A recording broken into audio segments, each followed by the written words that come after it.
Assalamualaikum warahmatullahi wabarakatuh. Waalaikumsalam warahmatullahi wabarakatuh. Jumpa lagi bersama kami berdua tentunya di channel Diskusi Solusi Hukum. Pak, pada kesempatan kali ini kita akan membahas sedikit permasalahan yang sering terjadi di masyarakat, Pak. Tentang permasalahan Razia polisi lalu lintas. Razia polisi lalu lintas. Jadi pertanyaannya begini, Pak. Apa boleh polisi menilang tanpa ada surat perintah atau surat tugas, Pak? Pertanyaannya, apakah boleh polisi lalu lintas melakukan penilangan tanpa surat tugas? Ya. Memang ini banyak menjadi pertanyaan di masyarakat kita. Apakah polisi ketika melakukan penilangan wajib dilengkapi surat tugas atau tidak?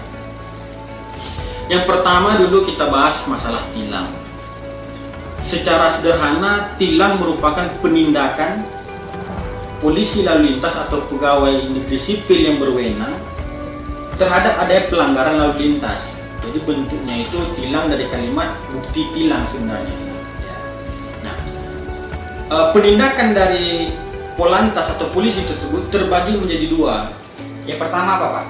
Nah, yang pertama adalah penindakan bergerak namanya, atau biasa disebut hunting. Penindakan yang bergerak ya, Pak? Penindakan bergerak. Nah, penindakan bergerak ini boleh kita katakan sebagai patroli. Patroli. Ya, patroli. Ya, contohnya tuh gimana, Pak? Penilangan bergerak ini Nah, contohnya? dia diatur dalam pasal 111 Kitab Hukum Undang-Undang Acara Pidana. Nah, ini merupakan penindakan yang sewaktu-waktu, baik ketika berdinas Polantasnya atau sedang melakukan perjalanan, ditemui pelanggaran di tempat. Seperti apa pelanggaran tersebut, Pak? Nah, contoh polisi lewat di suatu jalan, Ya. ia melihat seorang pengendara tidak menggunakan helm atau tidak menyalakan lampu. Nah, sewaktu itu Polantas berhak melakukan tindakan penilangan tanpa surat tugas. Seperti boleh ya, Pak, dalam hal ini? Boleh, diatur oleh pasal 111 tadi. Itulah upaya dari Polantas yang dilindungi undang-undang. Nah, yang keduanya ada namanya penindakan di tempat. Penindakan di tempat, poin kedua ya. Ya, penindakan di tempat ini ya biasa kita dengar adanya operasi razia, operasi zebra. Ya. Nah, dalam operasi zebra inilah wajib polisi yang melakukan penilangan ataupun penindakan penilangan itu dilengkapi oleh surat perintah tugas. Ini sebetulnya telah diatur. Ya, di dalam pasal 15 Undang-Undang Peraturan Pemerintah Nomor 80 Tahun 2012 tentang tata cara pelaksanaannya. Jadi begini, Pak. Pertanyaan selanjutnya itu, apakah boleh ketika terjadi razia kita meminta untuk memperlihatkan surat tugas kepada polisi tersebut, Pak? Nah, kalau kita paham dengan dua metode penindakan tilang tadi, Ya. tentu kita hanya boleh bertanya pada tahap kedua, artinya pada tahap razia atau operasi zebra. Nah, pada tahap operasi zebra tersebut, apabila kita dilakukan pemberhentian, kemudian ditanya mengenai surat menyurat, maka kita sudah berhak mempertanyakan surat tugas dari pihak kepolisian tersebut.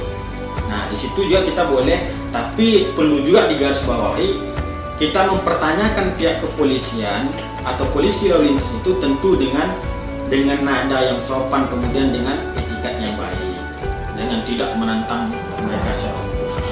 Jadi, Pak, nah, apa sih isi-isi dari surat perintah atau surat tugas dari polisi tersebut, Pak? Nah, secara umum sebetulnya memang diatur dalam pasal 15 ya, Peraturan Pemerintah Nomor 80 Tahun 2012. Nah, tentang tata cara atau pola penilangan. Kemudian nama-nama polisi yang bertugas. Kemudian yang bertanggung jawab terhadap razia tersebut. Lebih kurang itulah gambaran. Kemudian ada juga waktu dan tempat akan dilakukan penilangan.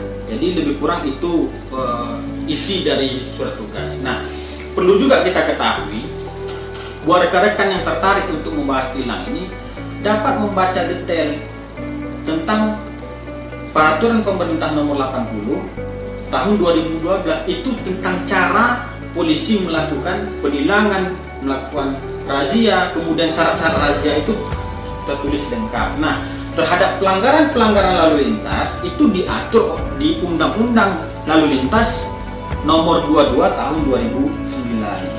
Nah, itu yang perlu kita baca. Kemudian itu juga akan menambah wawasan kita dan pengalaman kita ketika bertemu polisi lalu lintas. Lebih kurang seperti itu. Ya, baik Pak, terima kasih atas jawaban yang telah Bapak berikan. Semoga bermanfaat bagi semuanya yang menonton channel ini. Baiklah, pada pandemi seperti ini patuhilah protokol kesehatan dengan cara yang pertama memakai masker, yang kedua jaga jarak bersama orang-orang yang terdekat, dan yang ketiga jangan lupa pakai hand sanitizer. Baiklah, untuk selanjutnya tunggu pembahasan yang menarik lagi dari channel kami. Sekian, terima kasih. Assalamualaikum warahmatullahi wabarakatuh.